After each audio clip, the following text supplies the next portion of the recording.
You always know where the remote is, by the couch, under the pillow, or you fell asleep holding it and it ended up somewhere in the sheets. Wherever it goes, it never strays more than a meter away. But here's a thought. What if that remote just disappeared? What if? Right now you are dropped into an African savanna, 42 degrees Celsius, no trees, no water, no phone. 1 hour in, you are sweating, your throat is dry, you start looking for shade. 3 hours in, things get serious. Dehydration kicks in, your thinking goes fuzzy. You have no idea which direction water might be. 6 hours in, most modern humans would be in real trouble by now. And yet prehistoric humans were born here. They lived here for millions of years. No air conditioning, no fan, no iced coffee. So how exactly did they do it? First, let's be clear about how bad humans are at handling heat. Body temperature at 38 degrees Celsius, fever starts. At 39, headache, cannot focus. At 40, the brain starts misbehaving. At 41, proteins begin to denature. You know how a raw egg turns solid white when you boil it? That is proteins changing shape under heat. The same process starts happening inside your body at 41 degrees. Past 42 degrees, the risk of death rises sharply. But here's the really scary part. You might not even know it is happening. Because the first thing to go is your judgment. You lose your sense of direction. You forget why you were walking. In serious cases, you cannot even remember your own name. You need your brain to notice something is wrong, but the brain is what is wrong. So good luck with that. That was the environment. 40+ degrees on the open savanna. And somehow, prehistoric humans were running tens of kilometers through it. There is a trick to it, and it connects back to something we covered before. Hair. Or rather, the lack of it. When humans lost their fur, they gained something in return. Sweat glands. The human body has between 2 million and 4 million sweat glands. The most of any mammal on Earth by a significant margin. Compare that to a chimpanzee. All that fur traps sweat and prevents it from evaporating. A chimp sprinting at full speed overheats in about 10 minutes. A human sweats while running, that sweat evaporates, and body temperature comes back down. We can keep going for hours. Now here is where it gets interesting. Prehistoric humans hunted during the day.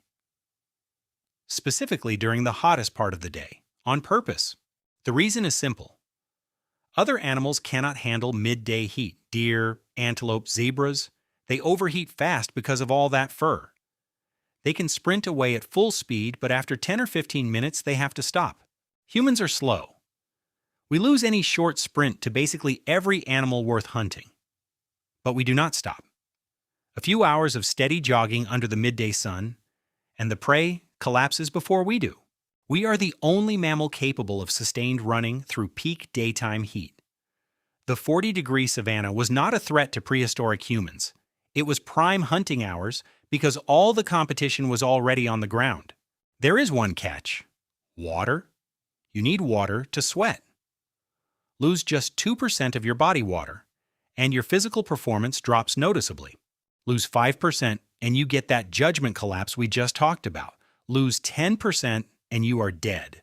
That is a surprisingly narrow window. Turns out the best natural cooling system on Earth has a fairly demanding maintenance requirement, which is why every prehistoric camp was right next to a water source. A river, a lake, a spring. More than 2 or 3 kilometers from water in summer meant serious trouble. Food was another source of hydration. Fruits, roots, juicy leaves. The water content of their diet was far higher than ours today, mostly because no one had invented processed food yet. Sometimes they dug for it. Even in the desert, dig a few dozen centimeters down, and you hit a moist layer. The sand people of Africa still do this today. They push a hollow reed into the ground like a straw and pull the moisture up. Nature's own water bottle buried underground. But water alone is not enough. Sweat is not just water, it also contains salt.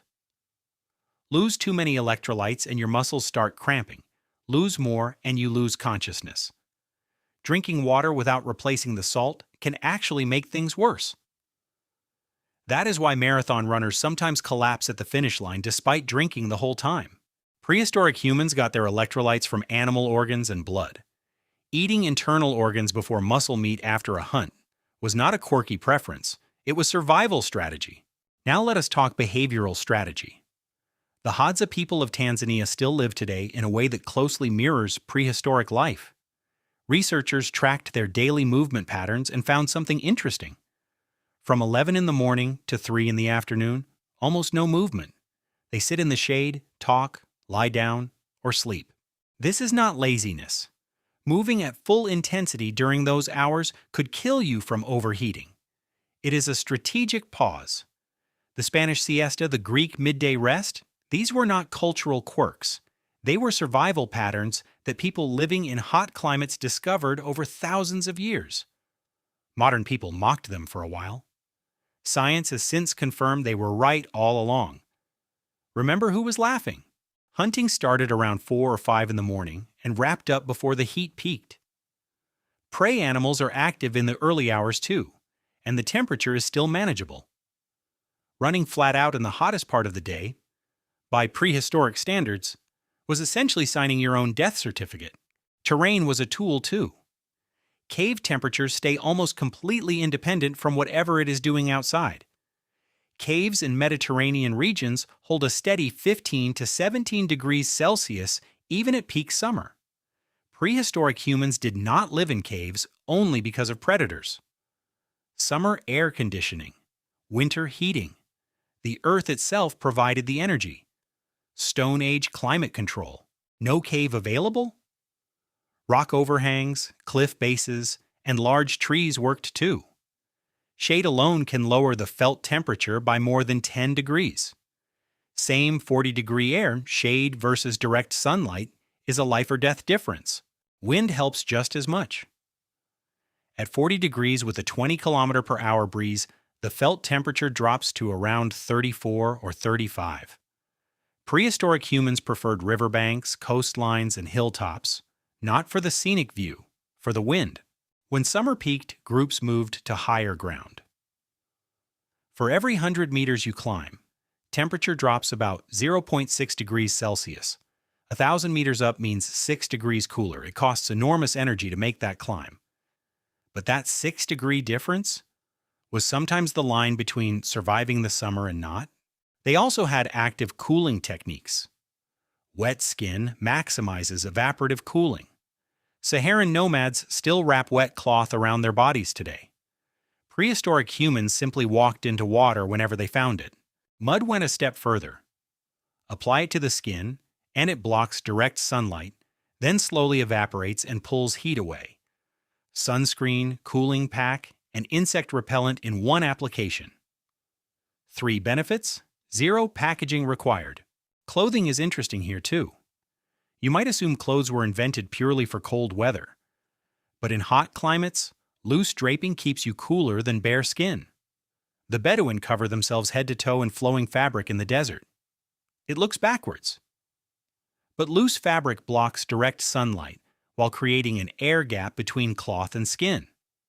That air gap acts as insulation and keeps skin temperature lower than it would be exposed.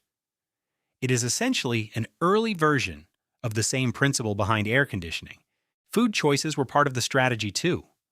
Digesting protein generates 2 to 3 times more body heat than digesting carbohydrates. Feeling extra hot after a meat-heavy meal in summer? That is not in your head. Prehistoric humans naturally leaned toward fruits and plant foods on hot days. Modern nutritionists confirmed the same principle thousands of years later. Prehistoric humans knew it first. What about sleep? The Hadza do not follow an 8-hour continuous sleep block. When the temperature is high, they simply stay awake. Once the air cools after midnight, they sleep. They wake before sunrise, before the heat returns. Total sleep time is still 6 or 7 hours, but the timing is completely different from what modern people do. And where they slept matters just as much. Tree platforms. The higher off the ground, the more breeze, the lower the temperature, and the fewer the insects.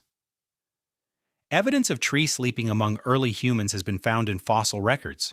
Let us talk about fire. Humans started using fire around 1 million years ago. During the day, fire made things hotter, not helpful for the heat problem. But at night, smoke from a fire kept mosquitoes away. Back then, an infected mosquito bite could be fatal. Mosquitoes were as dangerous as large predators.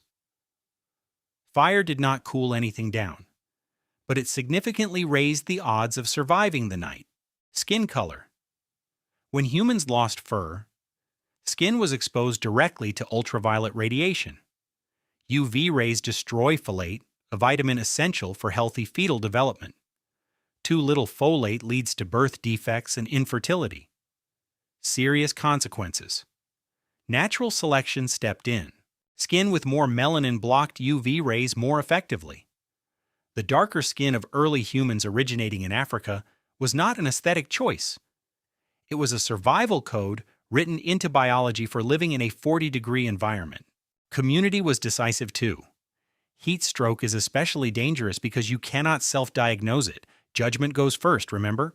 Prehistoric humans moved in groups during hot seasons. If someone stumbled, they were guided to shade and cooled with water. This was not medical knowledge. It was the survival instinct of a group that had been doing exactly this for millions of years. Now for the uncomfortable part. Since air conditioning became widespread, modern humans have measurably lost heat tolerance. This is not just a feeling. It has been documented and measured. There is a process called heat acclimatization. Expose yourself to hot conditions regularly, and within 10 to 14 days, your body changes. You sweat sooner. Your sweat becomes more efficient.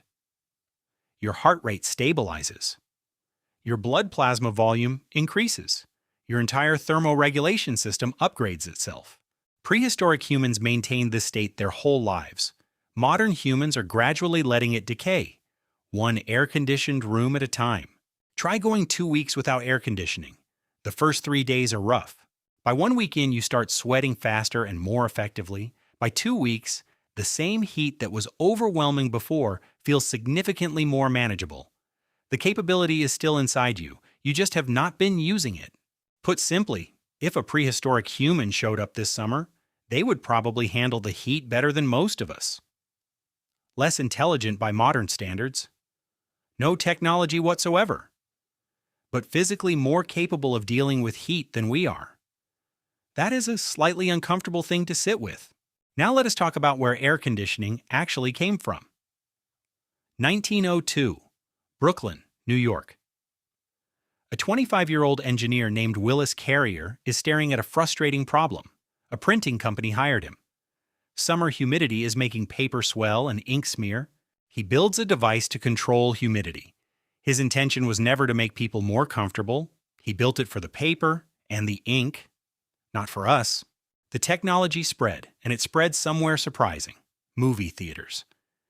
In the 1920s, summer cinemas were ovens. Attendance dropped badly in hot weather. Then theaters installed air conditioning, and people flooded in. Not necessarily to watch movies, just to sit somewhere cool for a few hours. The theaters did not mind. Tickets still got sold. The result? Summer became peak movie season. It had previously been the slowest time of year for theaters. Star Wars, Jaws, Indiana Jones. The entire concept of the summer blockbuster exists because of air conditioning. People needed somewhere cool to be. Hollywood gave them somewhere cool to be, with entertainment attached. Air conditioning also redesigned architecture. Before it existed, buildings had large windows for airflow, deep overhanging roofs to create shade. Building orientation was planned around prevailing winds. Once air conditioning arrived, none of that was necessary anymore. So we got glass towers. Sleek, modern, impressive. But here is the problem. Those glass towers are physically uninhabitable without air conditioning running at all times. We built buildings that only function if the machines inside them never stop. And here is the paradox. Air conditioning moves heat from indoors to outdoors.